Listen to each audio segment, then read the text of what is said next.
technique. Donc c'est la première partie du module 6 qui concerne la maîtrise de la consommation en eau et la préservation des ressources naturelles, ce qui correspond au chapitre 16. L'objectif de ce chapitre est de vous permettre de gérer votre consommation d'eau afin de préserver les ressources et préserver la planète.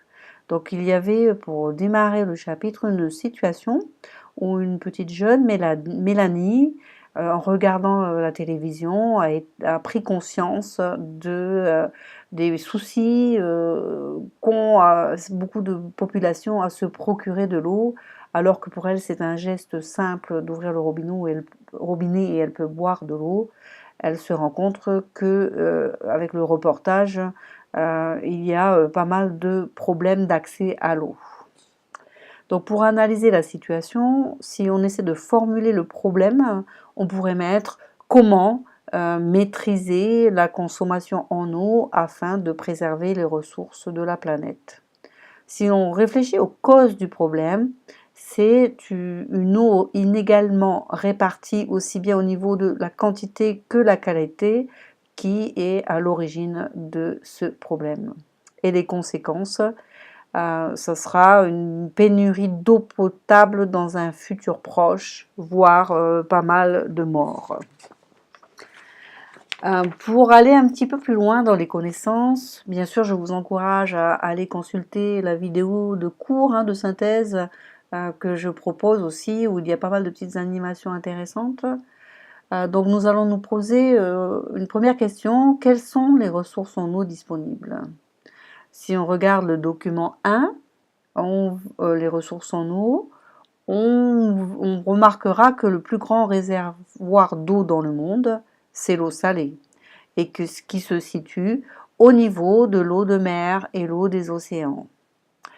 L'eau qui est utilisable par l'homme, en fait, correspond à 21% de l'eau douce qui est présente sur la planète. Et il s'agit de l'eau souterraine ou de l'eau accessible avec les rivières, les lacs, les étangs. On a aussi un deuxième graphique qui traite de la répartition mondiale en eau. Donc on va essayer de le commenter, ce graphique. On remarquera qu'il y a de nombreux pays qui manquent d'eau, notamment en Afrique, au Moyen-Orient, en Inde, tout comme dans quelques pays européens. On remarquera que les couleurs sont rouge ou orange et il est inscrit dans la légende que c'est un niveau critique entre 0 et 1700 m3 par personne et par an. Alors que d'autres en ont énormément. Et là, on voit qu'ils sont en bleu ou en bleu marine, bleu foncé. Et la France, la France ne manque pas d'eau. Le niveau des ressources est convenable, en jaune, entre 1700 et 5000 m3 par personne et par an. Deuxième question qu'on peut se poser: quelle quantité d'eau consommons-nous et quelle est sa qualité? Pour nous aider, nous avons un petit graphique qui va parler de l'évolution de la consommation mondiale d'eau par secteur d'activité en kilomètres carrés.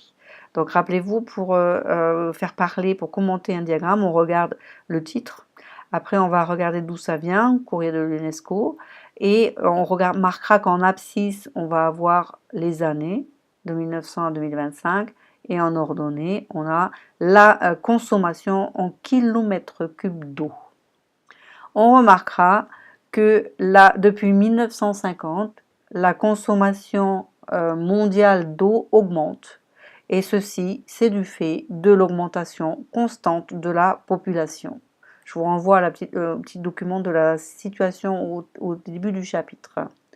Le secteur d'activité qui a la plus forte consommation d'eau, c'est l'agriculture. On parle d'eau domestique. Qu'est-ce que c'est que l'eau domestique? C'est une eau qui est utilisable pour des usages domestiques courants.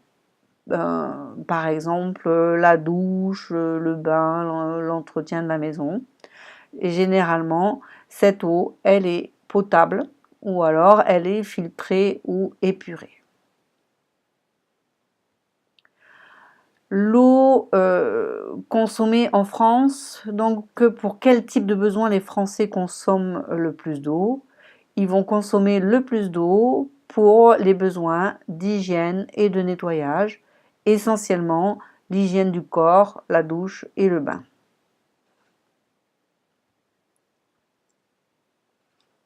Est-ce que ces réserves d'eau françaises couvrent-elles les besoins des Français? Oui, sauf dans certaines régions et dans certains cas, des difficultés temporaires comme par exemple en cas de sécheresse. Une petite réflexion sur l'eau potable. Donc là, je vous renvoie à la vidéo de cours où il y a une petite animation d'un site très intéressant, cio.com. Et donc, on comprendra très bien tout le chemin de l'eau et tous les traitements qu'elle doit subir avant d'arriver au robinet. Donc, ce qui est important de retenir, c'est les différents critères de l'eau potable. Et en fait, il y en a 63, mais là, on va en retenir 3. La qualité microbiologique. L'eau ne doit contenir ni parasites, ni virus, ni bactéries pathogènes. La qualité chimique. On cherche même en petite quantité des substances toxiques ou indésirables, comme le chrome, le plomb, les métaux lourds. Et la qualité physique et gustative. L'eau doit être limpide, claire et aérée et ne doit présenter ni saveur ni odeur désagréable. On parle aussi des paramètres organoleptiques, mot qui vient des organes des sens. Dernière question, comment préserver l'eau? Donc là, on a différentes vignettes et il va falloir retrouver les actions et indiquer si elles agissent sur la qualité, la quantité et repérer si ce sont des mesures individuelles ou collectives.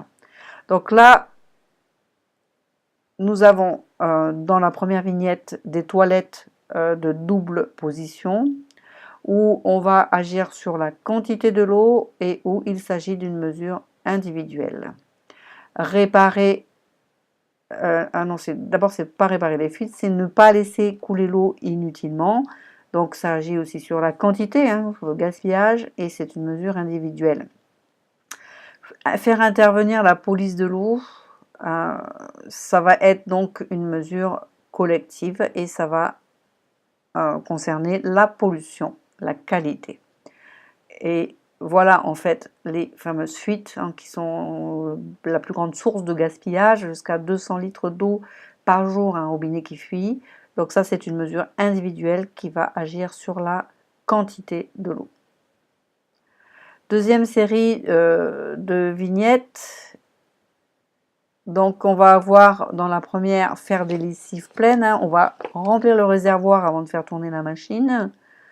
Donc c'est une mesure individuelle qui concerne la quantité de l'eau et récupérer l'eau de pluie du toit pour arroser le jardin par exemple.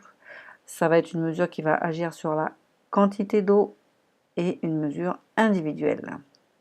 Je rappelle que les mesures collectives, comme par exemple diminuer la pollution agricole ou on avait vu précédemment faire intervenir la police de l'eau, les familles ne peuvent pas prendre ce genre de mesures.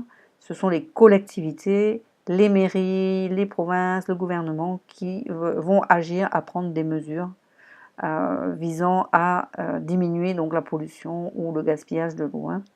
Donc là, c'est une mesure collective qui vise à améliorer la qualité de l'eau. Enfin, diminuer sa consommation d'eau, c'est une mesure, je me suis trompée en fait, c'est sur la quantité et c'est une mesure individuelle. Donc une petite erreur, c'est pas en rouge, c'est en bleu ça normalement. Et les dernières vignettes, donc la construction de stations de traitement et d'épuration, je vois mal les familles le faire, donc c'est une mesure collective qui va concerner la pollution, donc la qualité de l'eau. Ensuite, on va avoir préféré des douches au bain. Donc là, c'est une mesure individuelle concernant la quantité d'eau utilisée. Augmenter les taxes pour ceux qui polluent le plus, c'est bien sûr une mesure collective. Et là, en fait, une autre petite erreur, j'ai oublié de le souligner en rouge. Enfin, l'entretien des réseaux de distribution, on voit que c'est une mesure collective qui concerne la qualité de l'eau. Donc les solutions à proposer, le problème, un enfant meurt toutes les 15 secondes à cause de l'eau insalubre et environ 1 milliard de personnes n'ont pas accès à l'eau propre. On propose d'agir sur la qualité de l'eau, trouver des financements pour les pays n'ayant pas d'eau potable, afin de réaliser par exemple la construction de réseaux et de stations de traitement d'eau potable. On peut dire aussi éviter d'utiliser et de rejeter des produits toxiques dans les canalisations au niveau individuel.